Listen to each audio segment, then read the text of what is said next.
तर श्री स्वामी समर्थ आणि मी दिव्या थोरात. आता दिवाळी जवळ येते म्हटल्यावरती माणसाजवळ नाही काही तर चकल्या खाण्यापुरते तरी स्वतःचे पैसे असायला हवेत असं मला वाटलं. आता त्या उच्च विचारावरती थोडा सुद्धा तीळ मात्र गंज न पडू देता मी माझ्या कामाला लागले होते. आता ब्लाऊज कटिंग म्हटल्यावरती ना एकदम विषय टॉपचा राहतो, अजिबात सुद्धा इकडे तिकडे झालं नाही पाहिजे. पण त्याच्यात वाऱ्याला काय ते माझे उच्च विचार पटत नव्हते काय काय माहिती, ते सारखं तो पेपर उडून जायचा. मग कशी बशी एकदाची कटिंग करून घेतली आणि पेपर कटिंग नंतर बिचारे त्या अस्तरचा एवढा जीव गेलेला होता. मग काय मस्त इस्त्री बिस्त्री गरम केली आणि त्याच्यावर फिरवली आणि मग काय दुपारच्या पारगाच्या आधीच आपलं वालं ब्लाऊज कटिंग वगैरे उरकलेली होती. हा आता बाकीचे पण कामं राहते ते पण तर करावं लागत, ते सगळं उरकून चालले होते बागेच्या वावरामध्ये. पण हे आपल्याकडचे रस्ते एखादं चांगलं चालणार सुद्धा उलटून पडन तर रिटर्न उठायचं सुद्धा नाही लवकर.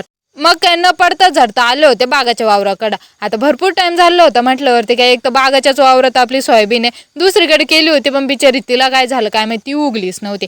आता शेवटी लक्ष्मीपूजनाच्या आधी आपली लक्ष्मी घरात आली, यापेक्षा अजून जास्त वेगळा आनंद काय पाहिजे शेतकऱ्याला. आता त्याच्यात एक ट्रॉली तर पूर्ण भरतच आलेली होती, फक्त थोडीफार बाकी राहिली होती. तिकडून आल्यानंतर तर माहित होतं पितश्रीचं तर काही घास कापणीसाठी येणं होणार नाही, त्याच्यामुळे आपले 2 पटकुरे एक वेळा आणि निंजा हातोडीचे 2 पंजे घेऊन आलेले होते घासाच्या वावरामध्ये. आता इतक्या दिवसात बिचारे यांच्या जागेवर दुसरे निंजा हातोडीचे पंजे आले असते, पण कसं आहे यंत्राने घास कापत होतो त्याच्यामुळे